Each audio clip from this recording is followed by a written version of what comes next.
চট্টগ্রামের আনোয়ারা উপজেলার চেনামতি বড়ুয়াপাড়া এক রাতের হৃদয় বিদারক ঘটনায় বদলে যায় পুরো গ্রামের চিত্র।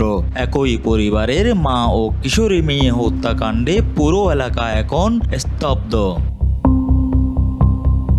সে রাতে একটি চিৎকার, এরপর নেমে আসে অন্ধকার রাতের বিভীষিকা। নৃশংসভাবে প্রাণ হারান 40 বছর বয়সী এনি বড়ুয়া। মায়ের চিৎকার শুনে এগিয়ে যায় 16 বছরের কিশোরী মেয়ে প্রিয়ন্তী বড়ুয়া। এরপর তিনিও আক্রান্ত হন নির্মম হামলায়। এক রাতে নিভে যায় দুটি তাজা প্রাণ, শুধু বেঁচে যায় 5 বছরের শিশু পিয়াস, যার শরীরে জখমের চিহ্ন রয়ে গেছে।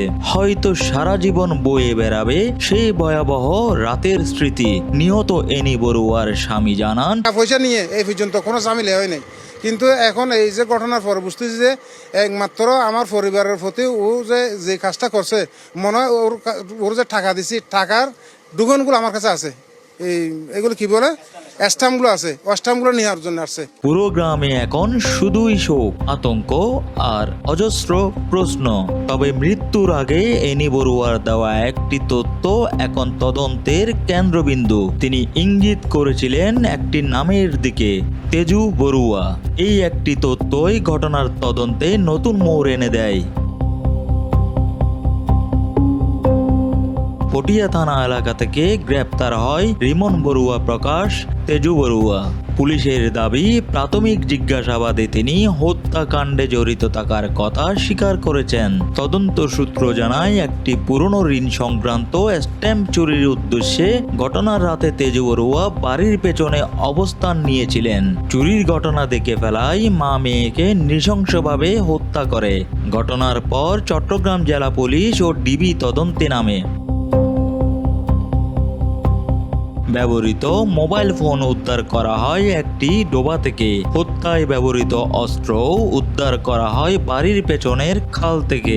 এই আলামতগুলো মামলার অগ্রগতিতে গুরুত্বপূর্ণ ভূমিকা রাখছে বলে জানিয়েছেন তদন্ত কর্মকর্তারা। গ্রেপ্তারের পর জেলা পুলিশ সুপার জানান, ঘটনার প্রতিটি দিক গুরুত্ব সহকারে তদন্ত করা হচ্ছে।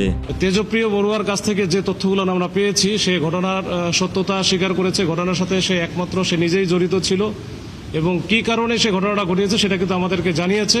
এবং সেখান থেকে প্রাথমিক জিজ্ঞাসাবাদে আমরা যেটা বুঝতে পেরেছি যে তার সাথে এই সুজন বড়ুয়ার সাথে টাকা পয়সার লেনদেন ছিল। তাহলে যখনই সে চিৎকার শুরু করে তখনই তার কাছে একটা চাকু ছিল, যে চাকুটা আপনারা দেখতে পাচ্ছেন, আমরা উদ্ধার করেছি। এই চাকু দিয়ে তাকে এলোপাথারি তখন চাকু মারে।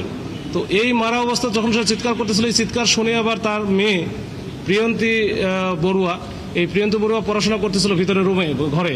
তখন সে দৌড়ে কাছে যায়, তখনই কিন্তু এই যে এই মেয়েটাকেও সে এলোপাথারি চাকু মারে। চুরির পরিকল্পনা থেকে এত বড় নির্মম হত্যাকাণ্ড, নাকি এর পেছনে আছে আরো গভীর কোনো রহস্য?